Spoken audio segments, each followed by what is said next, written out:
Welcome to MJ channel. இன்னைக்கு நம்ம சேனல்ல கலைஞர் மகளிர் உரிமை தொகை திட்டம் சம்பந்தமா 2 புதிய அறிவிப்பு பாத்தீங்கன்னா இப்ப தமிழக அரசுல வெளியிட்டு இருக்காங்க.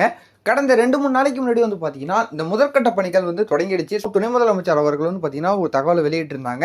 அதை தொடர்ந்து இப்போ பார்க்க போனோம்னா இந்த மகளிர் உரிமை தொகை திட்டத்துல அதாவது வரக்கூடிய ஜூலை மாதத்துல ஒரு சில தளர்வுகள் கொண்டு வர போறதாகவும் இந்த புதிய விண்ணப்பம் பாத்தீங்கன்னா வழங்கப்பட்டு இதுல யார் யாரெல்லாம் தகுதி அடிப்படையில் செலக்ட் ஆகுறாங்களோ அவங்களுக்கு எப்பல இருந்து பாத்தீங்கன்னா அந்த பணம் வரப்போகுது அப்படிங்கக்கூடிய ஒரு புதிய அறிவிப்பு இப்ப நம்ம முதலமைச்சர் அவர்கள் தமிழக அரசுல இருந்து ஒரு அறிவிப்பு பாத்தீங்கன்னா இப்ப வெளியிட்டு இருக்காங்க. என்னென்ன தளர்வுகள் பாத்தீங்கன்னா கொண்டு வந்திருக்காங்க, எப்பயில இருந்து பாத்தீங்கன்னா அந்த மகளிர் உரிமை தொகைக்கு இந்த வருடம் புதுசா அப்ளை பண்ணிருக்கிறவங்களுக்கு பணம் வரப்போகுது அப்படிங்கிறத நம்ம வீடியோக்குள்ள போய் டீட்டெயிலாக பார்த்துக்கலாம். ஸோ அந்த வீடியோவை ஸ்கிப் பண்ணாம ஃபுல்லாக பாருங்க. நம்ம வீடியோக்குள்ள போய் பார்க்கறதுக்கு முன்னாடி இந்த வீடியோக்கு லைக் பண்ணிட்டு இப்போதான் நம்ம சேனலை ஃபர்ஸ்ட்டாக பார்க்குறீங்கன்னா சப்ஸ்கிரைப் பண்ணி பக்கத்தில் இருக்க பிள்ளைக்கான கிளிக் பண்ணி வச்சுங்க. வாங்க வீடியோக்குள்ள போய் டீட்டெயிலாக பார்த்துடலாம். மகளிர் உரிமை தொகை திட்டத்தின் விரிவாக்கத்திற்கான முதல் கட்ட பணிகள் நடப்பதாக தமிழக அரசு அறிவித்துள்ளது. இந்த நிலையில் இந்த திட்டத்தின் கீழ் இனி விண்ணப்பம் செய்பவர்களுக்கு எப்போது தொகை வரும் என்ற தகவல் வெளியாகியுள்ளது அப்படின்னு சொல்லிட்டு பார்த்தீங்கன்னா தெரியப்படுத்தியிருக்கிறாங்க.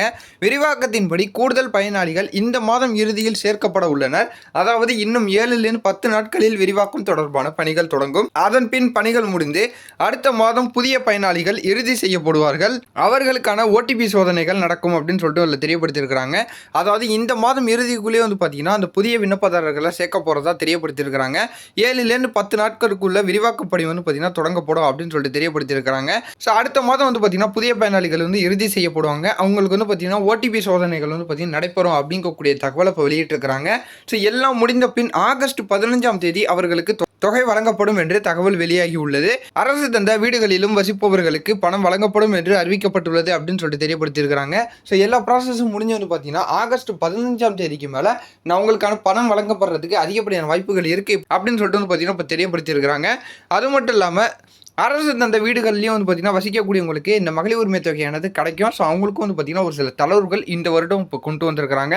அதாவது அரசு திட்டங்களின் கீழ் வீடுகளை பெற்ற பலரும் இத்திட்டத்தின் கீழ் மகளிர் உரிமை தொகை பெறுவதற்கு விண்ணப்பம் செய்ய முடியும். அரசு வீடுகளில் இருப்பவர்கள் அது அரசு ஊழியர்களுக்கான குடியிருப்பாக இல்லாத பட்சத்தில் அவர்கள் இந்த திட்டத்திற்கு விண்ணப்பம் செய்ய முடியும் என்று அறிவிக்கப்பட்டுள்ளது.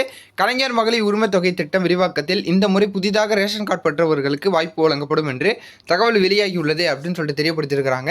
அரசு திட்டங்கள்ல உள்ள வீட்டில் வசிக்கிறாங்கன்னா அவங்களுக்கு பார்த்தீங்கன்னா வழங்கப்படும். அவங்க பார்த்தீங்கன்னா அரசு வேலையில் மட்டும் பார்த்தீங்கன்னா இருக்கக்கூடாது. மற்றபடி அவங்களுக்கு அப்ளை பண்ணி அரசாங்கத்திலேருந்து இலவசமாக வீடு கொடுத்துருக்காங்க அப்படிங்கிற பட்சத்தில் அவங்க அங்கே வசிச்சுக்கிட்டு வராங்கன்னா அவங்களுக்கு இந்த முறை பார்த்தீங்கன்னா அந்த மகளிர் உரிமை தொகையானது விண்ணப்பம் பார்த்தீங்கன்னா ஏற்றுக்கொள்ளப்படும் அப்படின்னு சொல்லிட்டு இப்போ ஒரு புதிய தகவலை இப்போ தமிழக அரசுல வெளியிட்டு இருக்கிறாங்க.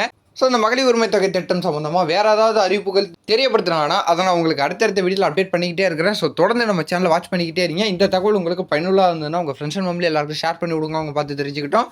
இது போல் வேறு ஏதாவது நல்ல தகவல் நல்ல அப்டேட்டோட நான் உங்களை அடுத்தடுத்த வீடியோவில் பார்க்குறேன்.